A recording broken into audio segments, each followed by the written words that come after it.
സ്നേഹമുള്ളവരെ, നമ്മുടെ തൊടുപുഴ മൈലക്കൊമ്പ് ദിവ്യരക്ഷാലയം ആരംഭിച്ചിട്ട് 30 വർഷം പൂർത്തിയാകുന്ന ഈ സമയം 300ഓളം മക്കൾ ഇവിടെ താമസിക്കുന്നു.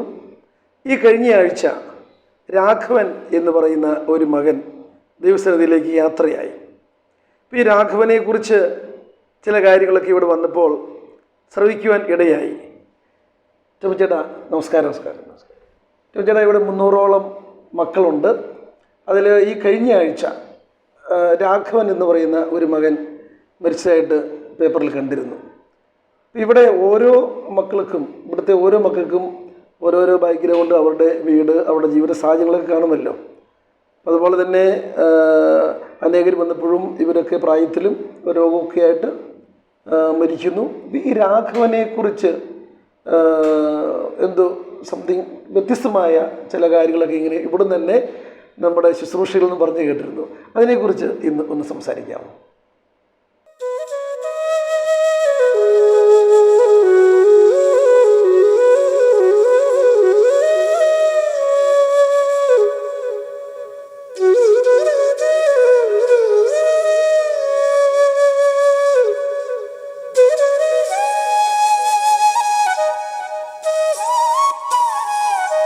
രാഘവൻ രാഘവൻ ചേട്ടൻ 10 വർഷം മുമ്പാണ് ഇവിടെ വരുന്നത്. ഇവിടെ അടുത്ത് കലൂര് എന്ന് പറയുന്ന സ്ഥലത്ത് അവിടുത്തെ ഒരു പഞ്ചായത്ത് മെമ്പറും ഒക്കെ ആയിട്ടാണ് രാഘവൻ ചേട്ടനെ ഇവിടെ കൊണ്ടാക്കിയത്. ഇപ്പം അദ്ദേഹത്തിനൊരു 82 വയസ്സിലാണ് അദ്ദേഹം മരിക്കുന്നത്. അപ്പോൾ കലൂര് ഉണ്ടായിരുന്ന ഒരു അപ്പച്ചൻ അദ്ദേഹത്തെ ഇവിടെ കൊണ്ടാക്കി എന്നതിനപ്പുറത്തേക്ക് എനിക്ക് അതിനൊരു പ്രാധാന്യം തോന്നിയില്ല. സാധാരണ ഉണ്ടാകുന്ന ഒരു അഡ്മിഷൻ പോലെ തന്നെ ഒരു സംഭവമാണ് എൻ്റെ മനസ്സിലുണ്ടായിരുന്നത്. ഒരു 2 വർഷം മുമ്പ് കൊല്ലത്തുനിന്ന് ഒരു ഫാമിലി ഈ രാഘവൻ ചേട്ടനെ അന്വേഷിച്ചു വന്നു.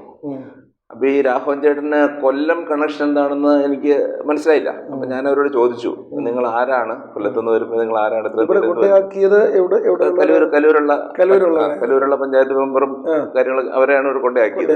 അപ്പൊ ഇത്രയും ദൂരെ നിന്ന് ഈ രാഘവൻ ചേട്ടനെ അന്വേഷിച്ചു വന്നപ്പോൾ ഞാൻ അവരോട് ചോദിച്ചു, നിങ്ങൾ ആരാണെന്ന് ചോദിച്ചപ്പോൾ അവര് വളരെ വളരെ സാന്ദർഭികമായൊരു ഉത്തരം എന്നോട് പറഞ്ഞു. അതായത് ഒന്ന് പറഞ്ഞാൽ ഞങ്ങളുടെ ആരുമല്ല, പക്ഷെ ഞങ്ങളുടെ എല്ലാം.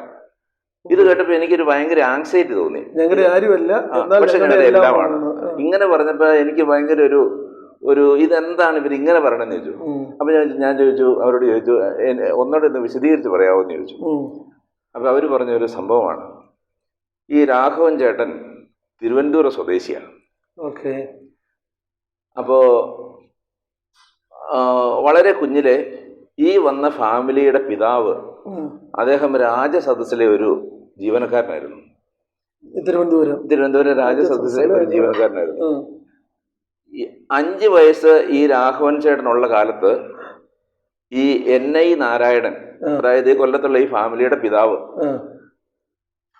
ഈ രാഘവൻ ചേട്ടനെ ദത്തെടുത്ത് തിരുവനന്തപുരം ബസ് സ്റ്റാൻഡിൽ അലഞ്ഞു നടന്ന ഒരു ശിശുവിനെ, ഒരു ബാലനെ ദത്തെടുത്ത് അവരുടെ വീട്ടിൽ കൊണ്ടുപോയി ആ നാരായണൻ എന്ന് പറയുന്ന പിതാവിൻ്റെ മക്കളിൽ ഒരാളായി വളർത്തി ഈ സഹോദരങ്ങളുടെ കൂടെ ജീവിച്ചു വളർന്ന ഒരാളാണ് ഈ രാഘവൻ ചേട്ടൻ. അതിനുശേഷം ഇദ്ദേഹം ഒരു യുവാവായി കഴിഞ്ഞപ്പോൾ ഈ കലൂര് നാട്ടിൽ, നമ്മുടെ നാട്ടിൽ നിന്ന് അദ്ദേഹം വിവാഹിതനായി ഈ നാട്ടിൽ ജീവിച്ചു. അപ്പൊ ഈ രാഘവൻ ചേട്ടൻ വർഷത്തിലൊരിക്കൽ തിരുവനന്തപുരം സൈഡിലേക്ക് ഒരു യാത്ര പോകും. അവിടുന്ന് ഇവിടെ വന്നിട്ട് അല്ലല്ല, കലൂരായിരുന്ന സമയത്ത് തിരുവനന്തപുരം സൈഡിലേക്ക് ഒരു യാത്ര പോകും. ഈ ബന്ധുക്കളെ, സഹോദരങ്ങളൊക്കെ പോയി കാണും, കോബ്രദേഴ്സിനൊക്കെ പോയി കാണും, തിരിച്ചു വരും. ഇടയ്ക്ക് ഒരിച്ചിരി മാനസിക ബുദ്ധിമുട്ടുണ്ട് താനും. എന്നാലും അദ്ദേഹത്തിന് വിവാഹത്തിന് മക്കളുണ്ട്, കുടുംബ സംവിധാനങ്ങളുണ്ട്. ഈ അഡോപ്റ്റഡ് ഫാമിലി മെമ്പേഴ്സിനെയും സ്വന്തം കുടുംബങ്ങളായി അങ്ങോട്ടും ഇങ്ങോട്ടും കാണാനുള്ള ഒരു, അതുകൊണ്ടാണ് ഈ വർഷത്തിലൊരിക്കൽ പോയിക്കൊണ്ടിരുന്നത്. ആ ബന്ധമാണ് അവരിവിടെ ഈ വ്യക്തിയെ അന്വേഷിച്ചു വരുന്നു.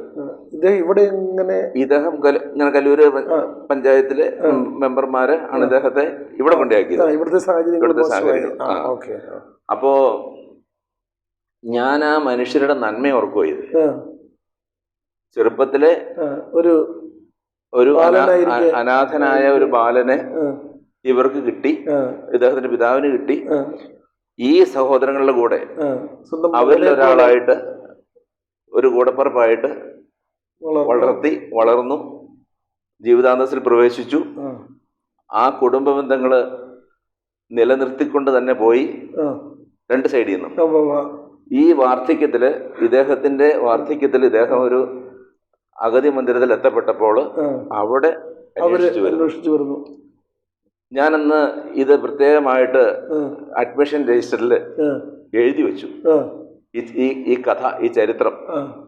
കാരണം ഇത് അടുത്ത തലമുറ പോലും അറിയേണ്ട ഒരു സംഭവമാണ്, ഒരു തത്വമാണ്, അല്ലെങ്കിൽ ഒരു ഇന്ന് ശരിയാ സ്വന്തം കുടുംബത്തിൽ പോലും സ്വന്തം മാതാപിതാക്കളെ പോലും ഇറക്കി വിടുന്ന ഒരു കാലഘട്ടത്തിലാണ് നമ്മൾ ജീവിക്കുന്നത്. അപ്പോഴാണ് ഈ അനാഥനെ അവര് സ്വന്തം കുടുംബാംഗം പോലെ കരുതി ഇപ്പോഴും മരണം വരെ അവര് 75 വർഷം മുമ്പ് നടന്ന സംഭവമാണെന്ന് നോക്കണം.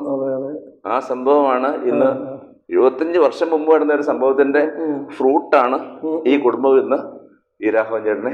ചുരുക്കി പറഞ്ഞാൽ നമ്മുടെ സമൂഹത്തിൽ നിന്നും ഈ നന്മയുടെ ആ ഒരു കൃപ പൂർണ്ണമായി നഷ്ടപ്പെട്ടിട്ടില്ല, ഇപ്പോഴും ഉണ്ട്.